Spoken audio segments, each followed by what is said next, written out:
Beginning, the mission and the alien warrior.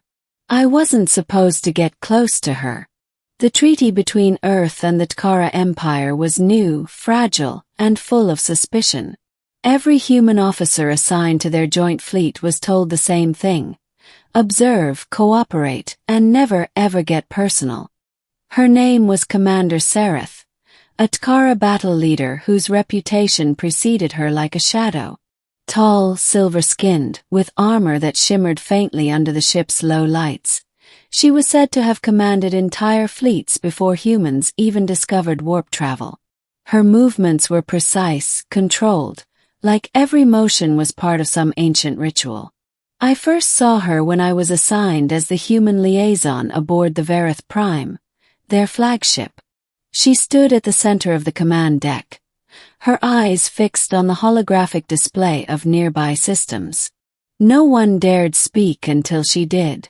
When she finally looked at me, a human, small and soft in comparison, her expression didn't change. "Human," she said, her voice low, melodic, and powerful. "Do not slow us down." That was the start. For weeks, I followed her orders, updating tactical data, translating human communications, and keeping my head down.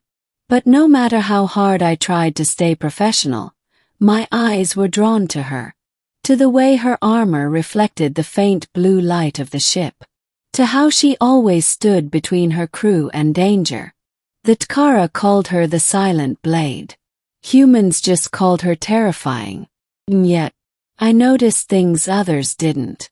The way she lingered near the observation deck when she thought no one watched. How her eyes, glowing faintly with their species' bioluminescence, softened when she saw the stars.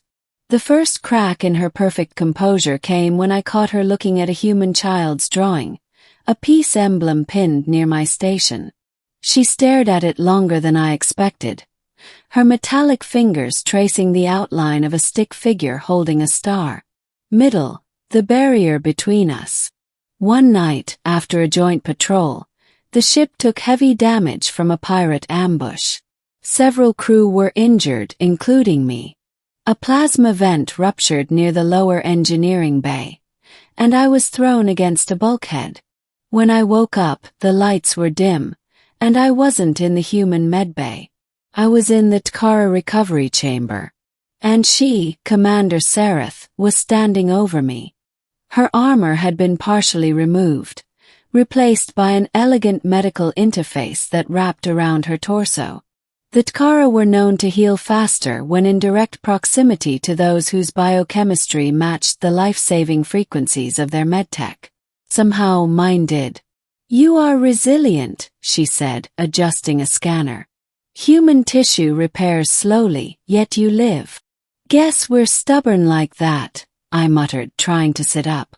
"Do not move," she said, pressing a hand to my chest.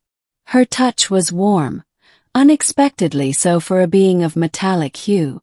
"You are not ready." Her eyes met mine and something shifted. There was no anger, no cold distance. Just curiosity. "Why do you fight?" she asked. "Your species is weak, yet you stand in battles not your own." I smiled faintly. "Because it's the right thing to do. Because someone has to." For the first time, I saw something like amusement flicker across her face. "You are strange." So began our uneasy connection. Over the next days, she visited me regularly. Sometimes with reports, sometimes with silence. We spoke about her world, about mine. She told me that Tkara saw emotion as strength, not weakness. But they also feared it, because once a Tkara chose someone emotionally, that bond was permanent. And she spoke of armor, not just the kind made of alloys and plasma fields, but the kind they wore around their hearts. "You humans," she said once, "bear your hearts too easily. You have no armor." Chuckled. "Maybe. But sometimes that's how we connect." That earned me a long, unreadable look. Middle part 2, the moment of truth. Weeks later, our fleet entered a contested Nebula region. Enemy forces, rogue Tkara separatists, ambushed us. The Verith Prime was struck hard, losing communication and shields. Sereth personally led the counterattack, refusing to leave her post. I stayed on the bridge, coordinating human reinforcements. But when the enemy breached the lower deck, I didn't think. I ran straight into the crossfire. A Tkara warrior was pinned under debris, and I helped pull him free. That's when the hull ruptured, and a shockwave threw me across the corridor. I woke up later, barely conscious, with Sereth dragging me to safety. Her armor was scorched, her left gauntlet shattered. "You should not have done that," she said sharply. "You risked your life." "So did you," I rasped. "Guess we're both bad at following orders." She stared at me, anger giving way to something deeper. Then, for the first time, she said softly, "You fought for my people." "And you fought for mine," I replied. Silence filled the air, heavy, electric.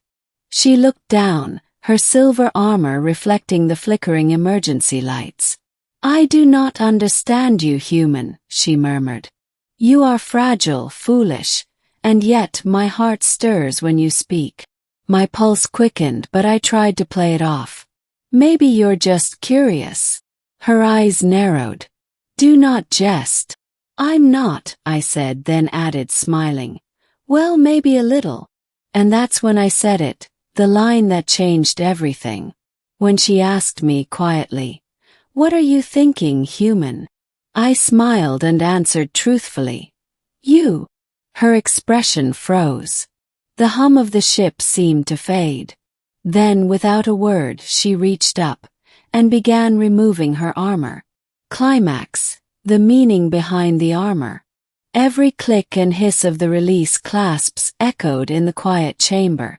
Piece by piece, her armor fell away, until the dull gleam of metal was replaced by a soft glow beneath her skin, patterns of bioluminescent energy tracing across her collarbones and shoulders. "This is what lies beneath," she said softly. "To remove one's armor before another is sacred. Among my people it means trust." I swallowed hard.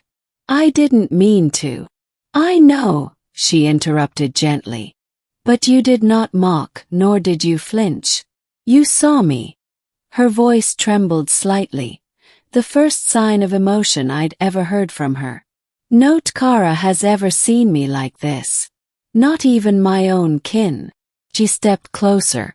I could feel the faint warmth radiating from her body, see the strange light of her energy markings pulse in rhythm with her heartbeat. "Do you understand what you have done?" she asked. "Not really," I admitted. "But I don't regret it." A small smile ghosted across her lips. "Then it is already done." Later, I learned that among the Tkara, removing one's armor before another, especially after a battle, was an ancient gesture of bond recognition, a declaration of mutual understanding, sometimes even deeper.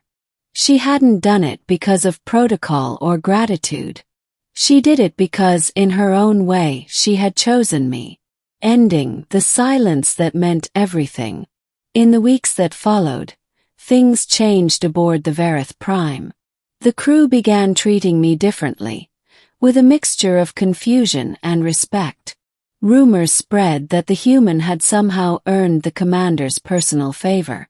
But between Sereth and me, nothing needed to be said. Our conversations continued. Softer now, more personal. Sometimes we spoke of duty. Sometimes we said nothing at all. One night, while repairing a console near the observation deck, I found her there again, gazing at the stars.